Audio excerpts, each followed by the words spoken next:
Hello, welcome back to my channel. It's your girl Jadisola, and thank you for always supporting me and watching my videos. If you like my content, please don't forget to subscribe.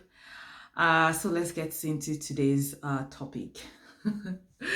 so I thought to share some really surprising things about things that I found out, moving to London and living in London now. So I think the first thing was before I moved, obviously, so being an independent person, I've been living on my own for a really long time, and because I wanted to get my accommodation before coming in, and it's no news that I came into the UK without having a job. Most agents and landlords I was speaking to were asking me for proof of income in the UK, which I didn't have at the time. So um, I had to settle for a house share, which had a more relaxed condition. And what I had to show to my agent was proof of funds. Anyways, so I had this thing in my mind that house share was going to be like a horrible experience. Like I haven't lived with anyone for more than 10 years, and then now I have to live with people and then share resources. Like I just couldn't marry it in my head, but I was, you know, pleasantly surprised. Like the fact that it was like so common, like was even like more surprising to me that you know independent people live in house shares, they live with strangers, um without feeling like something is off. Was really really surprising to me. um uh, but I have to say, some people have had like really nasty experiences living in house shares. My own experience, at least first impression, was good. I was lucky. I had one housemate that was really, really cool. So we bonded, and she helped me to settle in. Um, Even though she doesn't live in the house anymore, and then now I'm seeing like the other side of still living in a house share of where no one is talking to anyone. You literally feel like you're living by yourself, so like there's no difference. You still have your independence. Nobody can enter your room without your permission. Nobody can, like, there's just that mutual respect. How you share your common areas and how you take care of it really depends on the people that you're living with.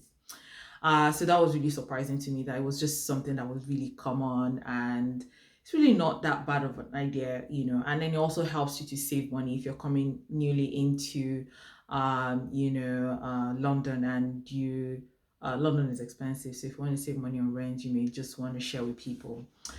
Um, the next thing that was so surprising for me was how ridiculous, and when I mean ridiculous, the bank interest rate is. Like, it's beyond ridiculous. Coming from Nigeria, where you have all these different microfinance banks or fintech platforms that encourage you to come and save on their platform and still give you some decent rate.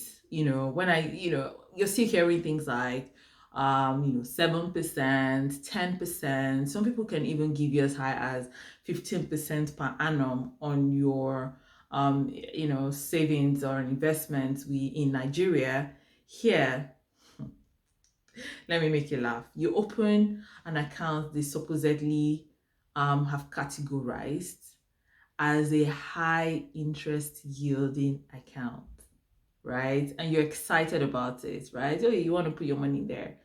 And the interest rate is 0.15%. Like,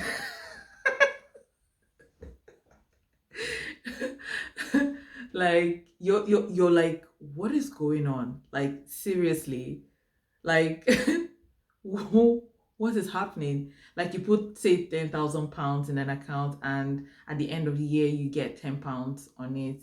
Whew, you know I think that was more shocking for me because I did expect that. But it makes sense because the interest rate to lend that is actually low. So if you want to borrow money, the interest rates are actually low. So if the interest rates are low, obviously that's where they get the return to pay you on savings, from. So they can't pay you more than they're earning, really, But that was just, I think I felt it in my chest.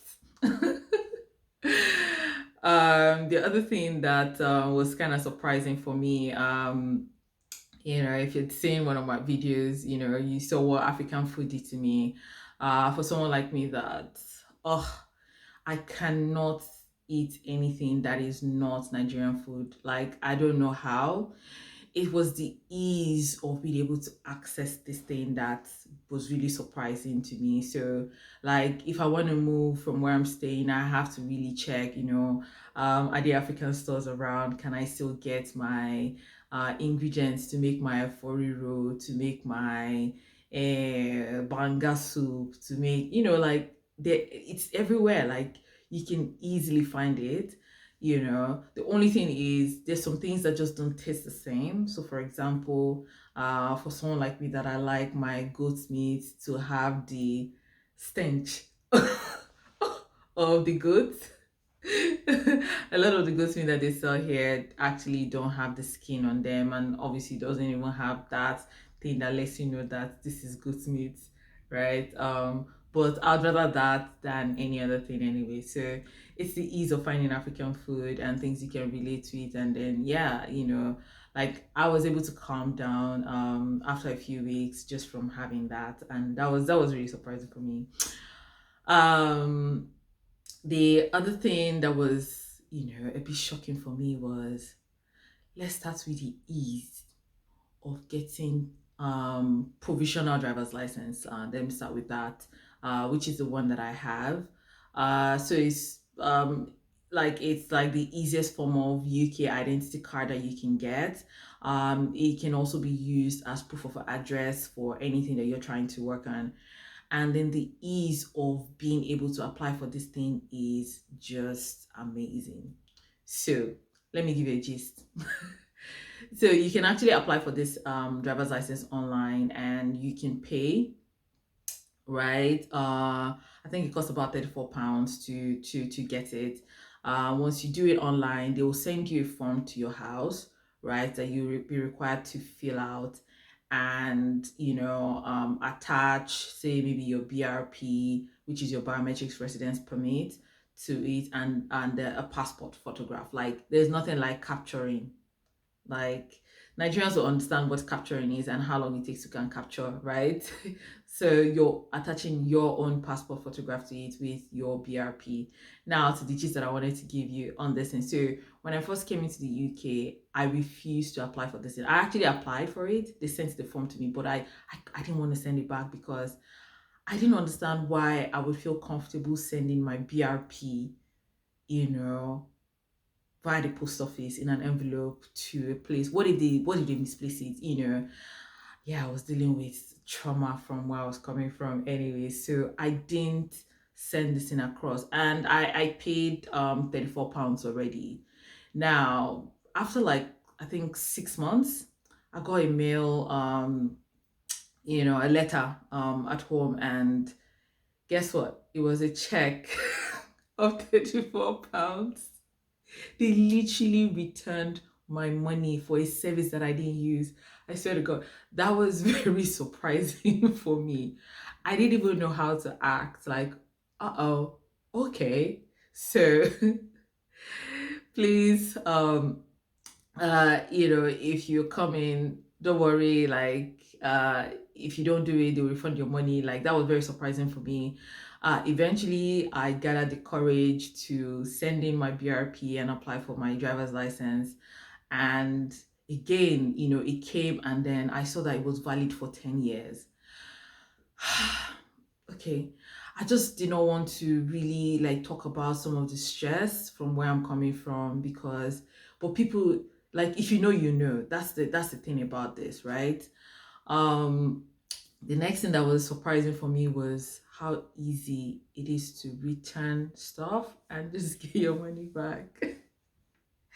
Now, sometimes this thing can just put you on bad behavior. Like you can just buy things, and if you don't feel like you have up to 14 to 28 days, sometimes even more, to return these things.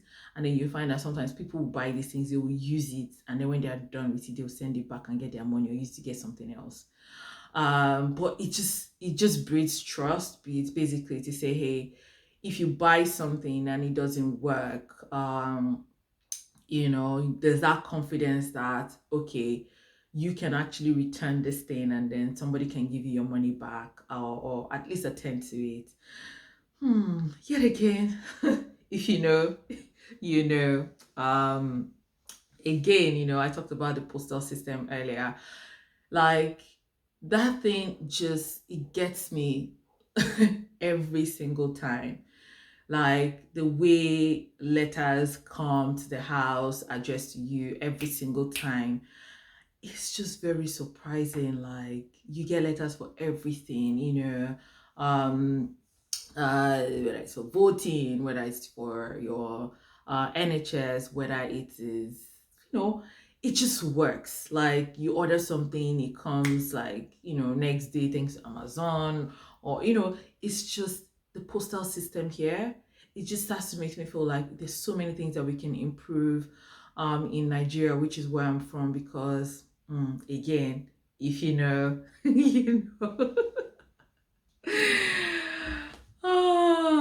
Okay, so the final thing is how much DIY that you will pick up, and you would, like, things that you didn't even know that you're interested in or that you can do. You just find out that suddenly you're doing it, right? Things like making your hair, right? You would think that making braids is like very difficult. How are you going to get the lines? But when you think of paying like £100 to make your hair sometimes, you would find out that you can actually make a straight line. It may take you a while, but you will draw it. You find out that you can even paint. You find out that you can do carpentry. You find out that you can set up furniture. Like, it is amazing. So, like, sometimes you just look at, why am I paying to do this, and why am I paying so much to do this, and this person is just gonna come do this thing in under, like, 5-10 minutes, and then they're gone. And you can just Google how to do this thing and watch YouTube videos, again, to learn how to do these things yourself. So those are some of the things that I found really surprising, just living in London. And again, if you like my content, please don't forget to subscribe and support my channel. Until next time, enjoy yourself. Bye.